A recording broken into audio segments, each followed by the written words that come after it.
Bollywood cafe आज explain कर रहा है एक पॉलिश मूवी। ये मूवी पॉलिश फिल्म फेस्टिवल की अवार्ड विनिंग मूवी है। इस मूवी में एक मदर और एक सन के रिलेशनशिप को बखूबी उजागर किया गया है। अपने मॉम की ऊटपटांग हरकतों की वजह से एक बच्चा किस तरह से उस माहौल में अपने आप को संभालने की कोशिश करता है, देखेंगे हम इस मूवी में। पोलैंड के एक गाँव में एक मॉम और उसका बेटा पैट्रिक रहते हैं। इस गाँव की पॉपुलेशन बहुत ही कम है, लेकिन ये एक टूरिस्ट स्पॉट है। पैट्रिक के फादर यहाँ से कहीं दूर जॉब करते हैं, इसलिए मॉम और सन को हमेशा यहाँ पे अकेला ही रहना पड़ता है। पैट्रिक शुरू से ही यहाँ पे रहा है, इसलिए वो हमेशा से अकेला महसूस करता है। पैट्रिक के लिए उसकी दुनिया सिर्फ और सिर्फ उसकी माँ ही है। वो अपनी मदर के साथ ही हमेशा खेलता है, वो अपनी मदर के साथ ही साइकिलिंग करता है, वो अपनी मदर के साथ ही हमेशा स्विमिंग करता है, लेक के पास जाता है, गेम खेलता है। उसका कोई और फ्रेंड है ही नहीं। उसकी सारी दुनिया उसकी मॉम ही है। वो अपनी मॉम के साथ अपनी गाँव के पास चलने वाली ट्रेन के साथ रेस भी लगाता है और ये उनका डेली का रूटीन है। पैट्रिक की दुनिया जैसे उसकी मॉम ही है। पैट्रिक की सारी दुनिया उसके मॉम के इर्द गिर्द ही घूमती है। पैट्रिक और उसकी मॉम का रिलेशन ठीक वैसा ही है जैसा हर किसी बच्चे का अपनी माँ के साथ होता है। वात्सल्य से भरा और प्यार से भरपूर इस रिलेशनशिप में किसी और की कोई जगह नहीं थी। लेकिन पैट्रिक की जिंदगी में खलबली तब मच गई जब इस गांव में आसपास के सभी लोग समर वेकेशन की वजह से अपने बच्चों को लेकर पिकनिक मनाने आने लगे और अपना समर वेकेशन व्यतीत करने के लिए यहाँ पे रुकने लगे। पैट्रिक तो किसी से भी क्लोज यहाँ पे हो ही नहीं पाया, क्योंकि वो शुरू से ही अकेला रहा था। उसको किसी से फ्रेंडशिप करने में भी बहुत प्रॉब्लम होती है। लेकिन वो देखता है कि उसकी माँ अब रात को रोज घर से बाहर जाने लगी हैं। पैट्रिक ने शुरुआत में इन सब चीजों से कोई रिएक्ट नहीं किया। पैट्रिक की मॉम को रोज शाम को एक कॉल आता और वो पैट्रिक को घर में अकेला छोड़ के ही चली जाती। पैट्रिक काफी देर तक इंतजार करता। कभी उसकी मॉम रात को घर लौटती नहीं थी और कभी देर रात को लौटती थी। वो थोड़ा सा टाइम पैट्रिक के साथ स्पेंड करती थी, लेकिन पैट्रिक को कल का बहाना देकर कि कल मैं तुम्हारे साथ पूरा दिन व्यतीत करूंगी, और पैट्रिक को अकेला छोड़ देती। धीरे धीरे पैट्रिक अकेलेपन की वजह से एंजाइटी और डिप्रेशन का शिकार होने लगा। वो अपने अकेलेपन से कोप अप नहीं कर पा रहा था, क्योंकि उसके कोई फ्रेंड भी नहीं थे। अगले दिन वो देखता है कि उसके पड़ोस में कोई नई लड़की आई है, जो शायद अपना समर वेकेशन यहाँ बिताने के लिए पास में रहने लगी है। पैट्रिक उस लड़की से दोस्ती करने की कोशिश करता है, लेकिन टिपिकल टीनेजर की तरह वो लड़की उसको कोई रेस्पॉन्स नहीं देती है। अगले दिन पैट्रिक की मॉम जब फिर से घर के बाहर जाने लगती है तो पैट्रिक को बहुत बुरा लगता है और वो अपनी मॉम के ड्रेस पर जूस से भरा ग्लास गिरा देता है, जिसकी वजह से उसकी मॉम उस पर बहुत चिल्लाती है और उसको डांटने लगती है। वो उसके मन की हालत नहीं समझ पा रही थी कि वो अंदर से कितना अकेला फील कर रहा है, लेकिन जैसे उसको कोई फर्क ही नहीं पड़ता, वो अपनी ड्रेस चेंज करके फिर से शाम को अपने बॉयफ्रेंड से मिलने के लिए निकल जाती है। पैट्रिक अपनी मॉम का पीछा करता है। वो देखता है कि कहाँ जाती है। कुछ देर जाने पर उसको पता चलता है कि वो हमेशा अपने एक बॉयफ्रेंड से मिलती है। पैट्रिक को अपनी मॉम के पीछे जाते समय एक हिरन का बच्चा दिखता है जो अकेला सड़क पर घूम रहा था। ये डायरेक्टर का मेटाफर है कि किस तरह से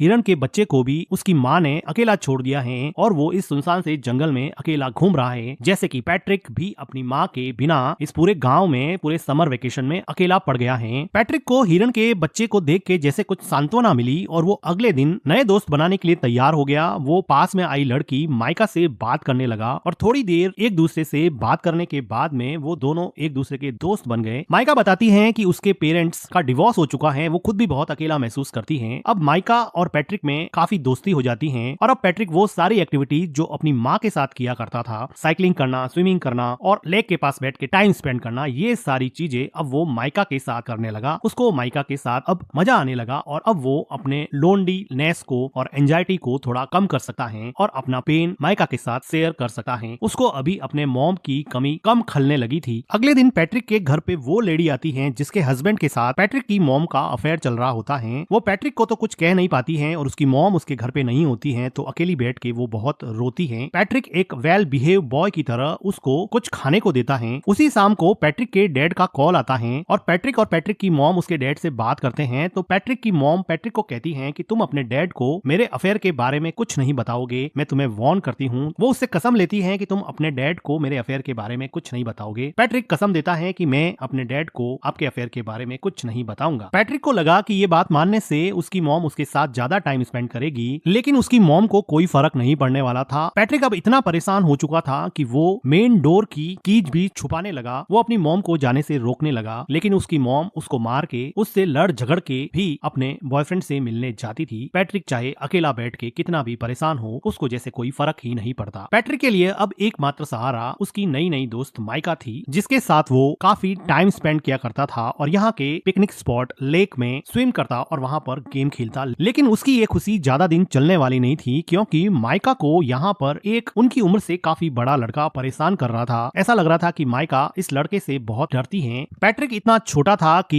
इस गैंग से माइका को बचाने के लिए वो कुछ भी नहीं कर पाया, लेकिन उसको मन ही मन बहुत हर्ट हुआ क्योंकि वो लड़का माइका को वार्न कर रहा था कि तुम इस लड़के से नहीं मिलोगी, तुम सिर्फ मेरे से ही मिलोगी। उसी रात को पैट्रिक अपनी मॉम का जब पीछा कर रहा था तो वो देखता है कि माइका और वो बड़ा लड़का एक दूसरे के साथ काफी टाइम स्पेंड कर रहे हैं, जिसको देखकर पैट्रिक को लगा कि अब उसकी जिंदगी वापस से अकेलेपन का शिकार होने वाली है। वो काफी मायूस हो जाता है। वो घर पर भी काफी टाइम तक अपनी मॉम का वेट करता। जब देर रात उसकी मॉम घर पे आती तो पैट्रिक उससे अपना टाइम मांगता, लेकिन वो थक हार के सो जाती और पैट्रिक उसकी मॉम के आने के बाद में भी अकेलेपन का ही शिकार रहता। अगले दिन सुबह पैट्रिक को माइका मिलती है और वो माइका को पूछता है कि क्या उस लड़के ने तुम्हारे साथ कोई जबरदस्ती की थी। तो माइका जैसे डर गई हो और वो डर के मारे वहाँ से भाग के घर में चली जाती है। पैट्रिक उसको जाके पूछता है कि हुआ क्या, मुझे ये तो बताओ। वो बिना कुछ बोले ही रोने लग जाती है। पैट्रिक को ऐसा लगता है कि उसके साथ जबरदस्ती की गई है। वो दौड़ के जाता है और उन लड़कों के ग्रुप में उस लड़के पे अटैक करता है, लेकिन एक छोटा बच्चा उससे कैसे लड़ेगा और वो बड़ा लड़का पैट्रिक को ओवर पावर कर देता है और पैट्रिक यहाँ पे कुछ नहीं कर पाता। थोड़ी देर बाद में माइका वापस पैट्रिक के पास आती है और उसको समझाने की कोशिश करती है कि हम दोनों अच्छे दोस्त बन सकते हैं, तुम इतना हर्ट क्यों हो गए हो। लेकिन पैट्रिक को डीप डाउन कहीं पे हर्ट हो गया था। वो वापस से माइका से बात ही नहीं करना चाहता था क्योंकि वो ऑलरेडी अपनी मॉम से बहुत ज्यादा हर्ट था और जब माइका ने भी उसे हर्ट किया तो वो इमोशनली वायलेंट हो गया और वो अपने इमोशन को कंट्रोल नहीं कर पा रहा था। अपने गुस्से को, अपने फ्रस्ट्रेशन को माइका के ऊपर निकाल दिया और माइका को उल्टा सीधा बोला, जिसकी वजह से अब माइका को वापस हर्ट हुआ और अब माइका वहां से चली जाती है। पैट्रिक को बिल्कुल समझ में नहीं आ रहा था क्योंकि वो छोटा सा बच्चा था, उसको समझ नहीं आ रहा था कि इन सब सिचुएशन से कैसे निकले। उसकी मॉम उसको बिल्कुल भी सपोर्ट नहीं करती थी, ना उसको गाइड करती थी। उसके आसपास कोई भी पेरेंटल गाइडेंस नहीं होने की वजह से वो अपनी ही दुनिया में जो उसको समझ में आता वो करता जाता और उसके अंदर अनस्पोकन इमोशंस का एक ऐसा गुब्बार बना जिसकी वजह से वो बुरी तरह से फ्रस्ट्रेट हो गया। उसी रात को पैट्रिक की माँ घर पे रोती हुई आती है। ऐसा लग रहा था कि उसके बॉयफ्रेंड के साथ उसका झगड़ा हुआ है या फिर ब्रेकअप हो गया है। पैट्रिक की मॉम काफी दिनों तक उदास रहती हैं, लेकिन पैट्रिक अपनी मॉम को अपने पास में देख के काफी खुश रहने लगा है। वो अपनी मॉम की काफी केयर करता है। एक रात अचानक उसके डैड वापस लौट आते हैं और दोनों के लिए बहुत सारे गिफ्ट लाते हैं। पैट्रिक को अब लगा कि अब उसका समर वेकेशन बहुत अच्छे से निकलेगा क्योंकि उसके डैड ने उससे प्रॉमिस किया था कि मैं समर वेकेशन तुम्हारा साथ में बिताऊंगा। अब एक अच्छी फैमिली की तरह खूब अच्छा टाइम स्पेंड करते हैं और पैट्रिक अपने मॉम और डैड को एक साथ देख के बहुत खुश होता है और उसका लोनलीनेस जैसे धीरे धीरे गायब होने लगा था, उसकी एंजाइटी कम होने लगी थी। तो एक रात पैट्रिक के डैड चेस खेलते हुए उससे पूछते हैं कि क्या तुम्हारी मॉम मेरे जाने के बाद में किसी से मिलती थी या रात को लेट आती थी। लेकिन पैट्रिक ने अपनी मॉम को प्रॉमिस किया था कि वो उसका राज किसी को नहीं बताएगा, इसलिए वो अपने डैड को अपनी मॉम के अफेयर के बारे में कुछ नहीं बताता है। लेकिन उसके डैड को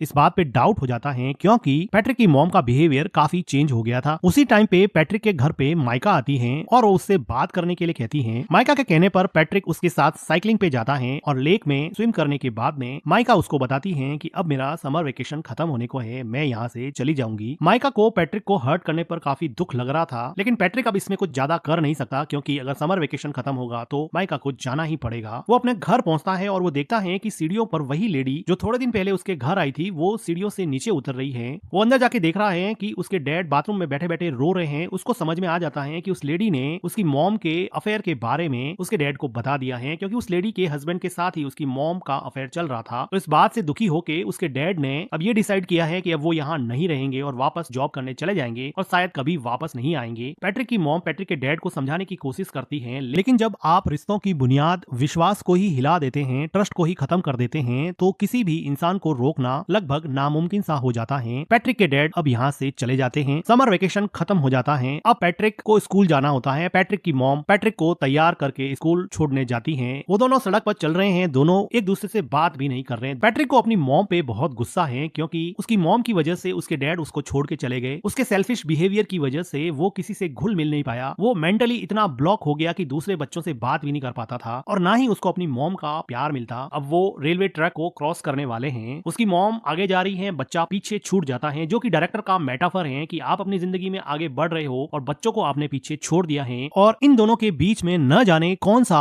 इमोशनल आउटब्रस्ट रूपी ट्रेन आके आपके सपनों को, आपके अपनों को कब कुचल दे पता नहीं चलेगा। उसकी मॉम पीछे मुड़ के देखती है कि पैट्रिक पीछे रह गया। वो ट्रेन को देख के डर जाती है, रोने लगती है कि उसके बच्चे का क्या होगा। अचानक से ये मोमेंट उसको रियलाइज कराता है कि उसकी जिंदगी में कौन इंपॉर्टेंट है, उसकी जिंदगी का अहम हिस्सा कौन है हैं, वो आदमी जिसको वो रोज मिलने जाती है, या फिर वो हस्बैंड और उसका बेटा जो हमेशा उसके साथ थे, साथ खड़े थे। वो खूब रोती हैं। उसको रियलाइज होता है कि शायद उसकी जिंदगी का ट्रैक अब उसे चेंज करना पड़ेगा, और इसी के साथ ये मूवी एंड हो जाती है। मूवी का एक्सप्लेनेशन अगर आपको अच्छा लगा हो तो वीडियो को लाइक कीजिए, हमारे चैनल को सब्सक्राइब कीजिए, and thank you for watching.